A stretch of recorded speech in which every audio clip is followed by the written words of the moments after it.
नमस्कार, आप देख रहे हैं आपका अपना चैनल भिवानी हलचल और खबरों के संग में मैं हूं दृष्टि शर्मा। आइए सबसे पहले डालते हैं एक नजर आज की हेडलाइंस पर। पश्चिमी विक्षोभ का असर, बारिश और तेज हवा की संभावना, कहा डॉक्टर देवीलाल ने।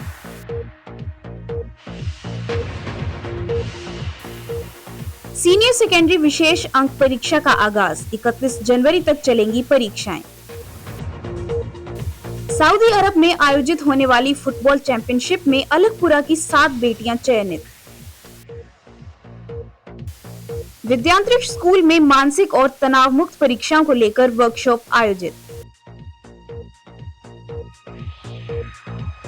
बीपीएमएस द्वारा निशुल्क नेत्र जांच शिविर आयोजित, 32 मरीज हुए ऑपरेशन के लिए चयनित।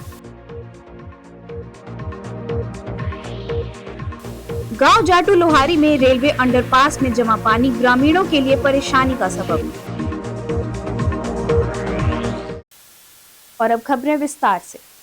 भिवानी में मौसम ने एक बार फिर करवट ली है। सुबह शहर और आसपास के इलाकों में घना कोहरा छाया रहा, जिसे दृश्यता 10 मीटर से भी कम दर्ज की गई। हालांकि दिन में धूप निकलने से लोगों को थोड़ी राहत जरूर मिली।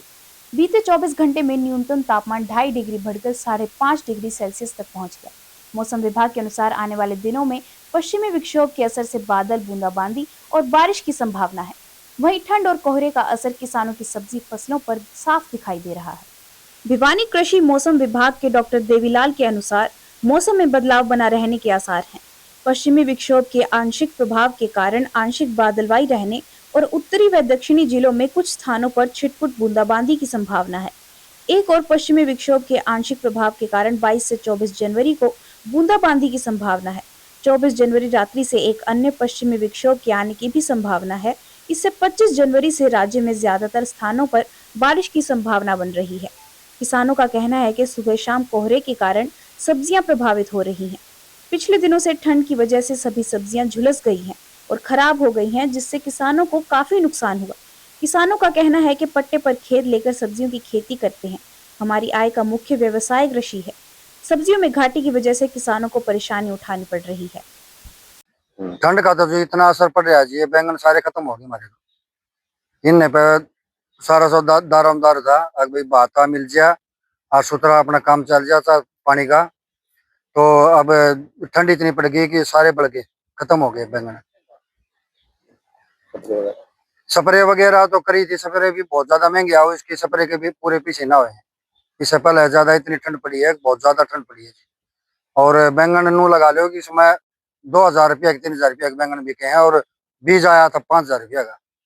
क्या नाम आपका? मेरा सतीश कुमार नाम है। जी, क्या कहेंगे जो लगातार ये इसकी फसल है, बताऊं कि बैंगनी है। इसके पत्ते जड़ गए, खाद घेर ली, पानी दे लिया, फिर भी सर्दी इतनी ज्यादा, तापमान इतना ज्यादा है, बर्फ भी जम गई थी।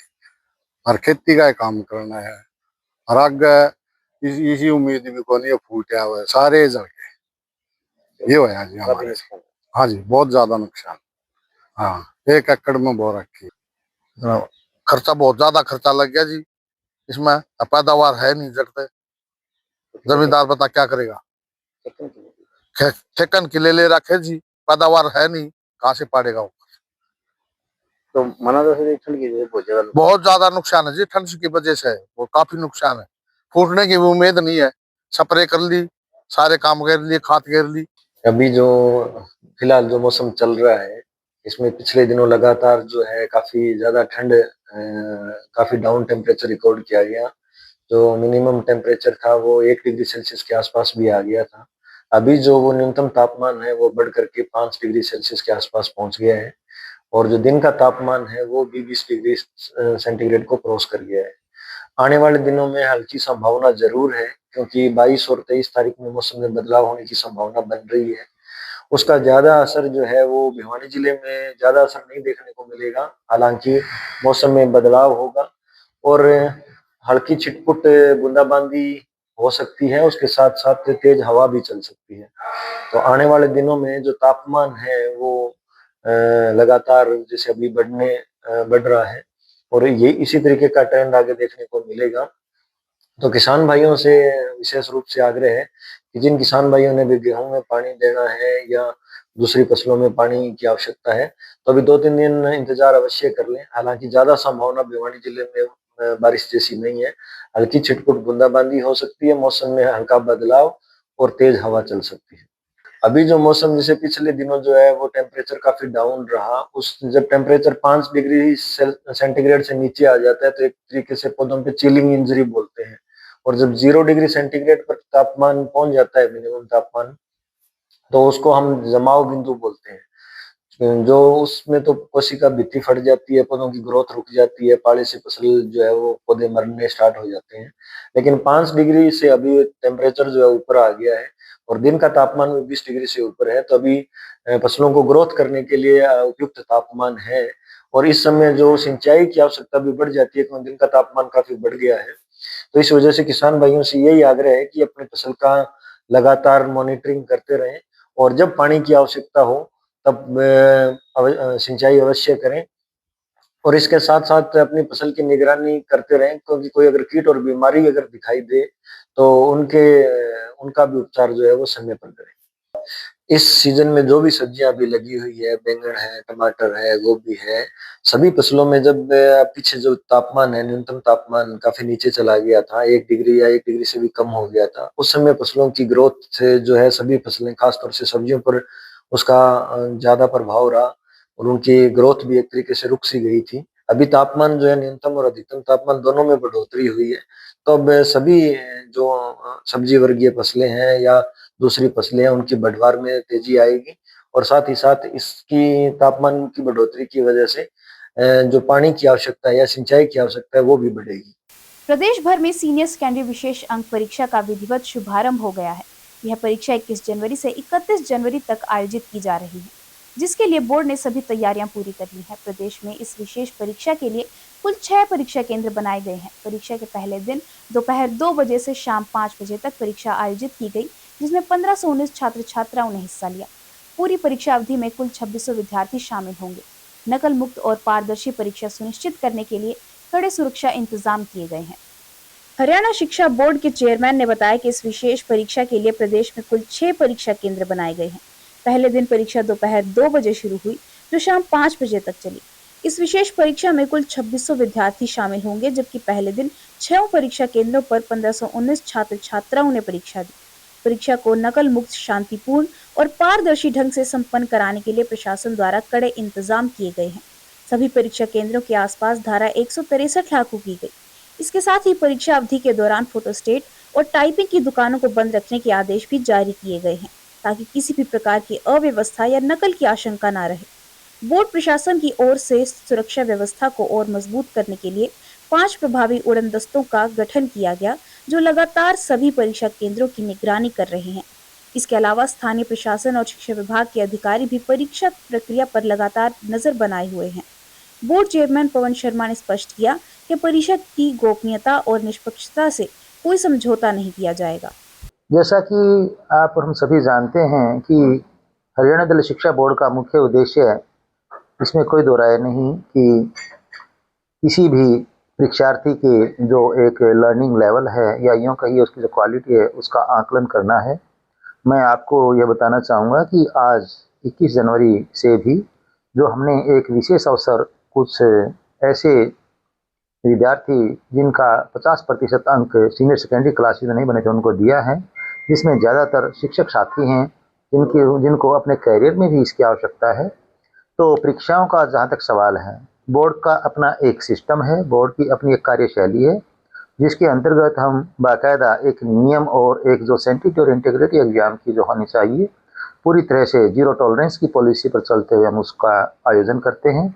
और जैसे हम और आप पहले से भी जानते हैं कि माननीय मुख्यमंत्री महोदय, माननीय शिक्षा मंत्री महोदय कि इनके बारे में बड़ा कंसर्न होते हैं कि परीक्षा के मामले में कहीं किसी प्रकार की कोई कोताही ना हो और निर्देश बड़े सख्त इसमें दिए जाते हैं। बाकायदा परीक्षा केंद्रों के आसपास किसी प्रकार की कोई गैदरिंग या यूँ कहिए भीड़ वगैरह या लोगों का इकट्ठा होने पर पूरी तरह मनाही है। प्रशासन पूरी तरह से इसमें साथ दे रहा है। और मैं बताना चाहूँगा कि ये जो अपना कमिश्नरी लेवल पर 6 कमिश्नरी जो अपनी है वहाँ पर यह परीक्षा आज इस टाइम 2 बजे से शुरू हो जाएगी, 2 से 5 बजे तक ये परीक्षा चलेगी। इसके साथ साथ भिवानी में हरियाणा दल शिक्षा बोर्ड का मुख्य केंद्र होने के कारण यहाँ पर भी ये परीक्षा गवर्नमेंट गर्ल्स सेकेंडरी स्कूल में आयोजित की जा रही है। कक्षा 10वीं और 12वीं की जो परीक्षाएं हैं, जैसे कि पहले भी इस बारे में आप हम सभी जानते हैं, लगभग 1400 के करीब इसमें परीक्षा केंद्र बनते हैं। इस बार परीक्षा केंद्र बनाने के लिए विद्यार्थियों का या यूँ के परीक्षार्थियों की सुविधा का खास ध्यान रखा गया है कि उनको ज़्यादा दूर ना जाना पड़े, क्योंकि इसमें सुरक्षा और समय का अपने आप में एक काफ़ी महत्व होता है।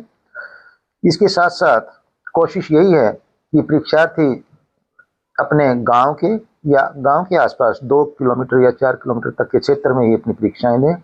और इसके लिए मैं आपका भी आभार व्यक्त करना चाहूँगा कि आप समय समय पर जो इस प्रकार की सूचनाएं परीक्षार्थियों को और आम जनता को जो ये पहुंचाते हैं, इसमें बोर्ड का ही काम आप एक तरह से करते हैं, तो बोर्ड इसके लिए आपका भी बड़ा आभारी है। इन परीक्षाओं में भी जैसा कि मैंने अभी पहले बताया है, 0 टॉलरेंस की पॉलिसी रहेगी।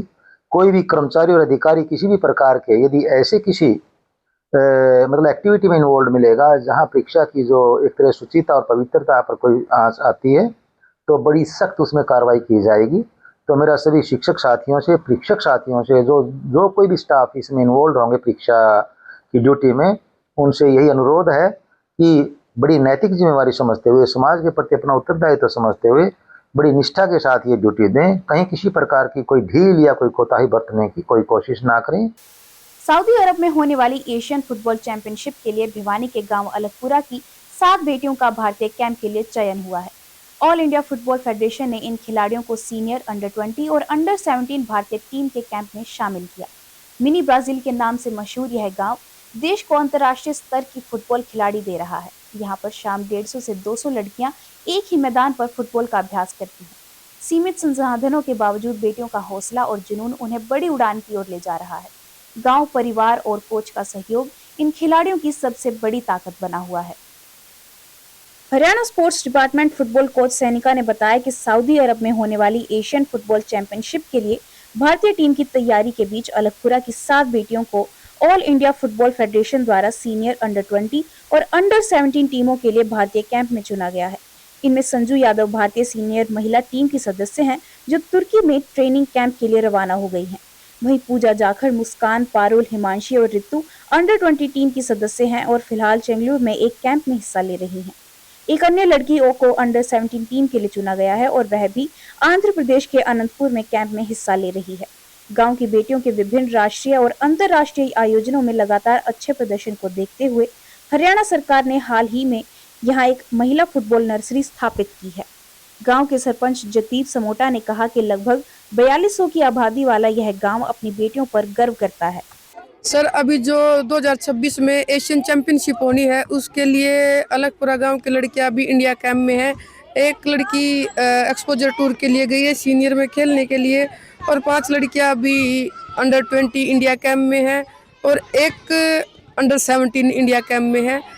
तो भगवान से दुआ करते हैं कि वो कैंप में अच्छा परफॉर्म करे और आगे उनका सिलेक्शन भी हो। कुल ऐसी कितनी लड़कियां हैं जिनका सिलेक्शन इंडिया कैंप के लिए हुआ है? फुटबॉल की अगर बात करें तो कोई भी ऐसी चैंपियनशिप नहीं है जिसमें अलगपुरा के बच्चे ना खेले हो। यहाँ की लड़कियां वर्ल्ड कप भी खेली है। 2 लड़कियां हैं जो अभी अपना एक बीएसएफ में और एक सीआईएसएफ में अभी कार्यरत हैं, और दोनों लड़कियां world cup under 17 world cup जो इंडिया की लड़कियों ने फर्स्ट टाइम खेला, उसमें अपने अलगपुरा की 2 लड़कियां थी। सेफ गेम, एशियन चैंपियनशिप, कोई भी ऐसा कंपटीशन नहीं है जिसमें यहाँ की लड़कियां ना गई हो। यहाँ पे 2008 में पहली बार लड़कियां डिस्ट्रिक्ट खेली थी, तो अपने गोवर्धन जी जो पीटीआई सर है, उन्होंने यहाँ पे ये शुरुआत की थी। और अभी यहाँ पे हम काउंटिंग करते हैं तो हमारी 180, 200, 220 मतलब डेली काउंटिंग हमारी घटती बढ़ती रहती है। 180 तो है ही। अभी आप देख रहे होगे कि जो स्टेडियम है वो पूरा लड़कियों से भरा हुआ है। और एक इस गांव की सबसे अच्छी बात ये भी है कि आप देख रहे होगे 4 दीवारी के पास कोई भी लड़का या कोई भी ऐसा नहीं मिलेगा, सिर्फ लड़कियां ही हैं। तो ये इस गांव की एक मतलब सराहनीय बात है। कबड्डी खिलाते थे बच्चों को, उसके बाद लड़कियां 2-4 आई कि हमें भी खेलना है, तो स्कूल में स्पोर्ट्स का सामान आया था, सर ने उनको फुटबॉल दे दी और वो फुटबॉल से ऐसे अपने आप खेलती रहती थी। फिर सर ने एक बार उनकी डिस्ट्रिक्ट की टीम डाल दी और वो स्कूल डिस्ट्रिक्ट में 2008 में पहली बार सेकंड आई। तो सर ने सोचा कि लड़कों में कंपटीशन ज़्यादा था और लड़कियों में उस टाइम पे थोड़ा कम कंपटीशन था, तो सोचा कि हाँ ये लड़कियां अच्छा कर सकती। फिर सर ने उनको फुटबॉल खिलाना शुरू कर दिया। तो 2013 में यहाँ की लड़कियां सुब्रतो कप में गई थी और वहाँ पे फाइनल में पहुंची थी। मेरा नाम अंजलि है। मैं अलगपुरा गांव से फुटबॉल की नेशनल प्लेयर हूं। हमारे यहाँ दोनों टाइम ग्राउंड पे 200 से ज़्यादा लड़कियां प्रैक्टिस करती हैं और ग्राउंड की शुरुआत पीटीआई गोवर्धन सर ने की थी और उसके साथ साथ सोनिका मैम ने फिर इसको आगे बढ़ाया।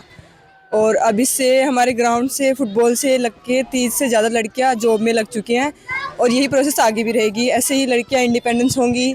हमारे पेरेंट्स हम पे प्राउड करते हैं, पूरा गाँव हम पे प्राउड करता है। हम इंडिया को भी प्राउड करवाएंगे एक दिन। हमारी अंडर 20 वुमेंस में एशियन कप के लिए गांव की पूजा देवी है, वो खेलती हैं। अंडर 17 में श्वेता रानी है और सीनियर वुमेंस में संजू देवी है जो इंडिया को रिप्रेजेंट करती है। वो हमारे लिए रोल मॉडल है, हम उनसे बहुत सीखते हैं। और मोस्टली लड़कियां नेशनल प्लेयर्स हैं हमारे गांव से और इंटरनेशनल प्लेयर्स भी बहुत हैं। भिवानी के गुजरानी रोड स्थित विद्यांतरिक्ष सीनियर सेकेंडरी स्कूल में बच्चों की बेहतर मानसिक सेहत और तनाव रहित परीक्षाओं को लेकर एक विशेष वर्कशॉप का आयोजन किया गया। वर्कशॉप में परीक्षा के डर, तनाव, एकाग्रता, आत्मविश्वास और मेमोरी पावर बढ़ाने जैसे महत्वपूर्ण विषयों पर चर्चा की गई। कार्यक्रम के मुख्य वक्ता प्रसिद्ध प्राकृतिक चिकित्सक एवं हरियाणा योग आयोग के सदस्य डॉक्टर मदन मानव ने बच्चों को योग, सूर्य नमस्कार और स्वस्थ जीवन शैली अपनाने के लिए प्रेरित किया। डॉक्टर मानव ने जंक फूड और मोबाइल की लत से होने वाले नुकसान भी बताए। स्कूल की फाउंडर प्रिंसिपल डॉक्टर आरती ने मानसिक स्वास्थ्य की आज से सबसे बड़ी जरूरत बताया। प्रसिद्ध प्राकृतिक चिकित्सक और हरियाणा योग आयोग के सदस्य डॉक्टर मदन यादव ने कहा कि बच्चों में परीक्षाओं को लेकर तनाव होना नॉर्मल है, लेकिन इसे अपने ऊपर हावी नहीं होने देना चाहिए, नहीं तो यह एक मनोरोग का रूप ले लेता है और बच्चे हर समय नकारात्मक के प्रभाव में रहते हैं। डॉक्टर मदन मानव ने बच्चों को बताया कि एक स्वस्थ लाइफस्टाइल के लिए सिर्फ योग करना काफी नहीं, इसके साथ साथ स्वस्थ भोजन भी जरूरी है। उन्होंने बच्चों को जंक फूड से होने वाले नुकसान के बारे में जागरूक किया और स्वस्थ भोजन करने के लिए प्रेरित किया। साथ ही आज एक महामारी का रूप धारण कर चुकी मोबाइल की लत के बारे में भी उन्होंने बच्चों को बताया। डॉक्टर मानव ने मोबाइल के अधिक इस्तेमाल से होने वाले नुकसान के बारे में बच्चों को बताते हुए कहा कि इससे तनाव और चिड़चिड़ापन बढ़ता है, एकाग्रता कम होती है, अटेंशन स्पेन घटता है, पढ़ाई में ध्यान कम लगता है और परीक्षाओं में ओवरऑल परफॉर्मेंस प्रभावित होती है। विद्यांतरिक्ष विद्यालय में मैंने बच्चों को सिखाया है कि हम कैसे परीक्षा के समय तनाव से मुक्त रह सकते हैं।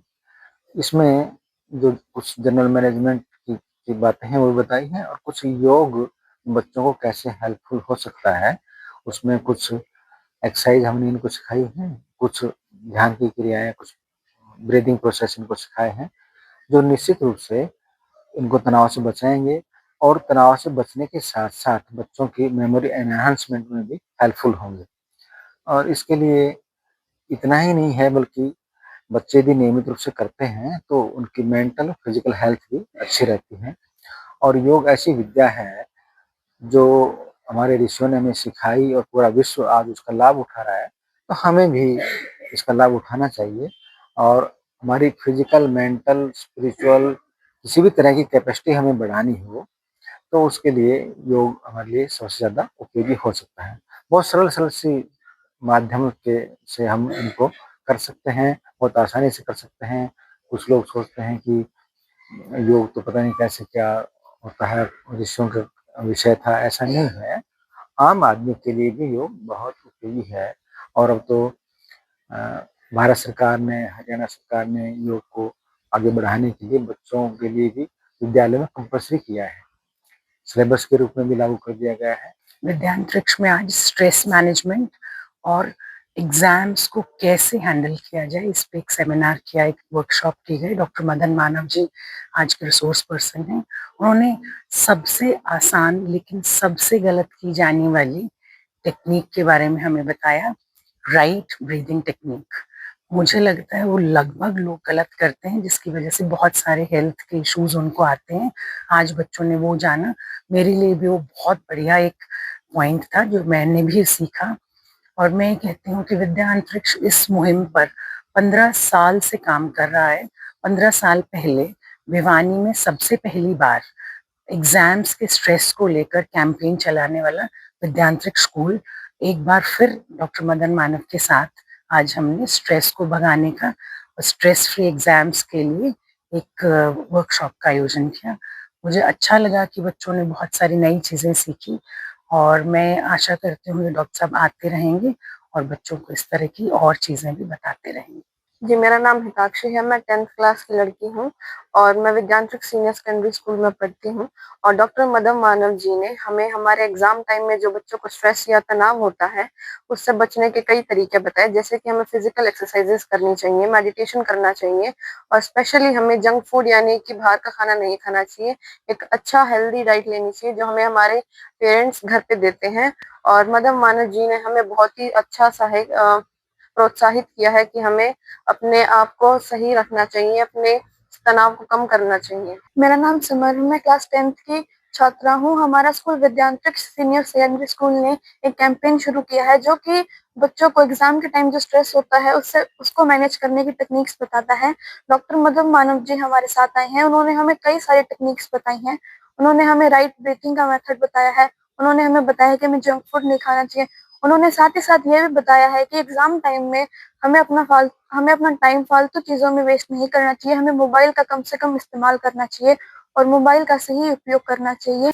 भिवानी में परिवार मैत्री संघ द्वारा पूर्व मंत्री रामभजन अग्रवाल और सेवा मूर्ति लाला हरिकृष्ण अग्रवाल की पुण्य स्मृति में निःशुल्क नेत्र व चिकित्सा शिविर का आयोजन किया गया। कड़ाके की ठंड और घने कोहरे के बावजूद शिविर में 135 मरीजों की जांच की गई। जांच के बाद 32 मरीजों को मोतियाबिंद ऑपरेशन के लिए चयनित किया गया। यह 35वां निःशुल्क नेत्र व चिकित्सा शिविर श्री कृष्ण प्राणी मंदिर में आयोजित हुआ। बीपीएमएस के अध्यक्ष और कवि राजेश चेतन ने सबको ज्योति सबको स्वास्थ्य मिशन के विस्तार की घोषणा की। बीपीएमएस के अध्यक्ष व अंतर्राष्ट्रीय ख्याति के कवि राजेश चेतन ने बताया कि आंखों की जांच Indira Gandhi eye hospital and research centre Gurugram के विख्यात चिकित्सकों ने की। राजेश चेतन ने बताया कि सबको ज्योति सबको स्वास्थ्य मिशन को और व्यापक एवं विस्तारित किया जाएगा। इसके लिए चरखी दादरी में बड़े पैमाने पर संपर्क व जागरूकता अभियान चलाने की रूपरेखा तैयार हो चुकी है। किसी भी समय वहां निःशुल्क नेत्र एवं चिकित्सा शिविर की तिथि एवं शेड्यूल की घोषणा की जा सकती है। 35वें कैंप में हरियाणा शिक्षा बोर्ड के चेयरमैन डॉक्टर पवन शर्मा ने जरूरतमंद मरीजों की सेवा करने में बीपीएमएस जैसी सामाजिक संस्थाओं के योगदान की सराहना की। मैं अमित अग्रवाल दिल्ली से आया हूँ। रामभजन जी का भतीजा, हरिकृष्ण जी का लड़का।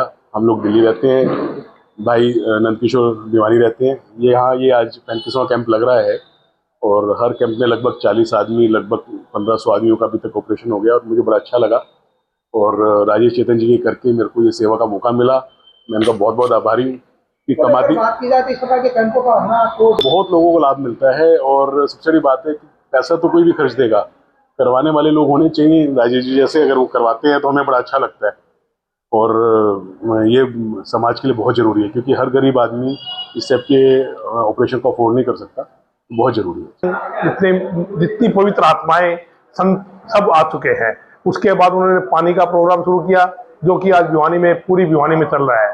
पानी की प्याऊ जो है 15-20 प्याऊ जो बनाई गई, जिसमें वाटर कूल्ड और आरओ सिस्टम लगाया गया और साथ में उन्होंने पानी के लिए टैंकर भी 4-5 चलाए थे जो आज तक चल रहे हैं और आगे भी चलते रहेंगे। उनका मानना था कि गरीब लोगों को जो भी है जितनी सुविधा देंगे, जितनी सेवा करेंगे, भगवान की सेवा और उनकी सेवा बराबर का कार्य है। तो इसलिए गरीब की सेवा करके भगवान को पाना उनका एक मुख्य लक्ष्य था। जैसा कि आज श्री कृष्ण प्रणामी आश्रम भिवानी में आईज चेकअप का जो कैंप और कैंसर के रोगियों की जांच का जो कैंप लगा हुआ है, सबसे पहले तो मैं जो संस्था भाई अमित अग्रवाल जी की देखरेख में जो ये श्री रामभज अग्रवाल जी पूर्व गृह मंत्री हरियाणा सरकार के तत्वाधान में लगाया जा रहा है, इसके लिए मैं संस्था को हार्दिक बधाई देता हूं कि समाज में इस प्रकार से जो समाज सेवा के कार्य हैं, खास तौर पर जैसे कि एक बात हम हमेशा कहते आए हैं कि मानवता की सेवा सबसे बड़ी सेवा है और यह सेवा बिल्कुल निस्वार्थ ही होती है, तो इसके लिए बधाई के पात्र हैं। पुण्य भूमि में हम लोग खड़े हैं। यह श्री कृष्ण प्रणामी मंदिर है जिसका ध्येय वाक्य है मानव सेवा माधव सेवा। तो ये सारा जो चल रहा है ये माधव सेवा है। भिवानी परिवार मैत्री संघ भिवानी वालों का दिल्ली में एक परिवार है जिसका मुझे मुखिया बना रखा है इन लोगों ने, कब तक बनाएंगे पता नहीं। तो ये 35वां कैंप हो रहा है। 35 कैंप में लगभग 40-50 गांव के 200, 225, 250, 300 लोग आते हैं हर कैंप में और इस कैंप का ये नियम है, हर महीने का तीसरा बुधवार फिक्स है, कोई नागा नहीं है उसमें। हर महीने का तीसरा बुधवार कृष्ण प्रणामी मंदिर 10 बजे ये कैंप शुरू होता है। और आज इस कैंप में जो लाला राम भजन जी, जिनको संत हृदय कहा गया भिवानी के, उनकी पुण्य स्मृति में, उनके छोटे भाई लाला हरिकिशन अग्रवाल जी की पुण्य स्मृति में ये कैंप लगाया गया है। अग्रवाल परिवार ने ये कैंप किया है। 1500 से ज़्यादा लोगों की सर्जरी हो चुकी है, लगभग 500 से ज़्यादा लोगों की कैंसर स्क्रीनिंग हो चुकी है इस कैंप के माध्यम से। 1 दर्जन से ज़्यादा कैंसर पेशेंट हमने इस कैंप के माध्यम से डिटेक्ट किए हैं। तो ये एक बड़ा सेवा का पुण्य कार्य हो रहा है। भिवानी परिवार मैत्री संघ इसकी थोड़ी सी लीडिंग भूमिका है, बाकी पूरे शहर के मित्र मिलके इस कैंप का आयोजन करते हैं। यहाँ प्रोफेसर केसी वर्मा खड़े हैं, इधर मेरे भाई नरेश मीनू खड़े हैं, पीछे हरीश अलवासिया जी खड़े हैं, और इधर खुशीराम शर्मा जी खड़े हैं। पूरा भिवानी हमारे साथ इस यज्ञ में सम्मिलित होता है और सच में पुण्य है, हमको आनंद आता है इस काम को करने में। भिवानी के गांव लोहारी जाटू में रेलवे अंडरपास पिछले 10 साल से ग्रामीणों और किसानों के लिए परेशानी का कारण बना हुआ है। बिना बारिश के बावजूद अंडरपास में 3 से 4 फुट तक पानी जमा है, जिससे खेतों में जाने तक की मुश्किल हो गई है। मजबूरी में किसान ट्रैक्टर और बैलगाड़ी छोड़कर पैदल रेल पटरियां पार कर रहे हैं। ग्रामीणों का आरोप है कि बार-बार शिकायत के बावजूद रेलवे और प्रशासन ने कोई स्थायी समाधान नहीं किया। गुस्साए ग्रामीणों ने अंडरपास पर प्रदर्शन कर नारेबाजी की, चेतावनी दी कि अगर समस्या का स्थायी समाधान नहीं हुआ तो फिर वो 1 फरवरी को धरना दिया जाएगा। गांव लोहारी जाटू से सुई बापड़ा को जोड़ने वाले रास्ते पर रेलवे ने अंडरपास बनाया हुआ है। यहाँ पर पहले रेलवे फाटक थी, जिसको बंद कर दिया गया। हालांकि अभी भी फाटक के पाइप लगे हैं, लेकिन उनको स्थायी रूप से बंद किया हुआ है। वर्ष 2015 में इस रास्ते पर रेलवे ने अंडरपास बनाया था। उसी दिन इस अंडरपास में भूमिगत चौवे की समस्या बनी है। बारिश के वक्त में यहाँ पर पानी ज्यादा जमा हो जाता है, लेकिन अन्य दिनों में पानी में थोड़ी सी कमी होती है। फिलहाल अंडरपास में करीब 4.5 फुट तक पानी जमा है। अगर इस पानी को निकाल भी दिया जाए तो 2 घंटे के भीतर उतना ही पानी फिर से जमा हो जाता है। यही स्थिति जाटू लोहारी से बलियाली वाले रास्ते की बनी है। यहाँ पर भी इतना ही पानी जमा है। पानी की वजह से लोगों का खेतों में आना जाना छूट गया है। ग्रामीणों ने बताया कि अगर उनकी समस्या का समाधान नहीं हुआ तो वे 10 दिन बाद 1 फरवरी को भवानी खेड़ा तहसील में धरना देंगे। फिर भी समाधान नहीं हुआ तो वे रेलवे लाइनों के पास अनिश्चितकालीन धरना देने पर मजबूर होंगे।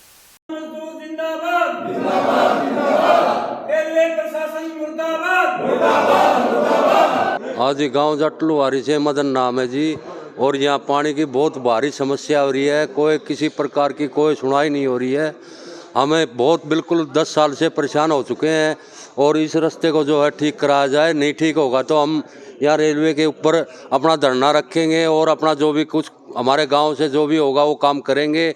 और आप सरकार के ऊपर ये माध्यम से काम करवाए तो ठीक है, नहीं तो हमारी जो है समस्या ये हल नहीं हुई तो हम रेलवे को काम को बंद करेंगे।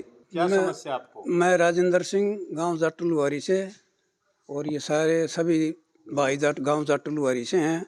हमारी समस्या है ये 2015 में फाटक तोड़ के आसी भिवानी रेलवे लाइन पर और अंडरपास बना दिया गया है। इसके अंदर 12 महीने 4 फुट 3 फुट पानी भरा रहता है। बरसात में तो अब तो बारिश नहीं है, टीन भी लगा दिए हैं। विभाग के पास बार बार हम गुहार लगा चुके हैं। DRM को हम लिख चुके हैं, AN को लिख चुके हैं, DC उपायुक्त महोदय भिवानी को हम ज्ञापन दे चुके हैं। तो हमारी तो ये समस्या है। अब आप देखो ये क्या हालत है, क्या आश्वासन मिलता है, कैसे गुजरते हैं। आश्वासन ये मिलता है पानी का समाधान हो जाएगा। ग्रामीणों को बताओ, अब आपने देखा है कैसे गुजरते हैं यहाँ से, कितना पानी के अंदर से बैलगाड़ी निकलती है, निकाल के निकलना पड़ा है, और पैदल आदमी कैसे निकलते हैं। ना बाइक का रास्ता, ना ट्रैक्टर का, ना पैदल निकलने का। अभी जो ये सुई वाली रोड से फाटक होके आ जाते हैं किसान, डबल लाइन होने के बाद जो है ना, ये रास्ता तो है ही नहीं, ये रास्ता नहीं है, ये तो वैसे आते हैं हम। अच्छा, ये रास्ता यहाँ से बलियाड़ी को भी जाता है। भाई मेरा नाम है जयपाल जाटू लोहारी का सुम है। अच्छा भाई, हमारे खेता में 5 साल हो गए तकलीफ बनी ने। ये मतलब भाई बरसाएं तो भी बंद रहे हर 24 घंटे। रात भाई ठेकेदार कह दिहाड़ को आऊँ से जो मतलब ये अफसर उस टाइम कहाँ हान को भाई मैं बोल दिया, फ़ोन कर दिया, काट दे कौन पानी भी। अजय भाई बात छोड़ साल हो गए 5 और भाई 5 किलोमीटर नहीं चल लिया इतने खेत को नहीं आता 5 किलोमीटर रोज चलना पड़ा भाई और यो काम भी इतने चल रहा भैया लाइन नहीं आती डबल जिधर रोडे पड़ गए उधर भाई हमारे खेता मन की टाल से सीधी बात यह भाई। कितनी समस्या आपको हो रही है कि रास्ता है हाँ एक हाँ भाई रास्ता तो सही भाई 5 किलोमीटर भी इतना राशि इतना भैया लाइन नहीं बनती क्यों हमारे खेत तो सही आड़ है और हम आना पड़े सोया रास्ता है कि ना हम भाई मतलब MLA पर हम जाए लिए DC का हम जाए लिए उनका भाई हाँ सारा समाधान हो जाए समझ के करा भाई हम तो कर ला रहे हम भाई आउट के करा भाई टैक्स खड़े करा लेना पे भाई और इलाज के हमारे पास बड़ा तो अपना चाहिएगा। बहुत से साल गुजर चुके हैं फिर भी कोई आश्वासन 5 साल हो गए भाई कि मैं जगरा कोई हाँ 5 साल हो गए भाई पूरे और भाई इस पर तो टैन गिर भी रखी टैन की करेंगे देखिए को रात देख लो भाई टैन गिरे अच्छा भाई वो मतलब 14 तलन चले जाओ भाई बरसात शुरू हो जाए समस्या का। और अब जाने से पहले एक नजर आज की हेडलाइंस पर। पश्चिमी विक्षोभ का असर, बारिश और तेज हवा की संभावना, कहा डॉक्टर देवीलाल ने।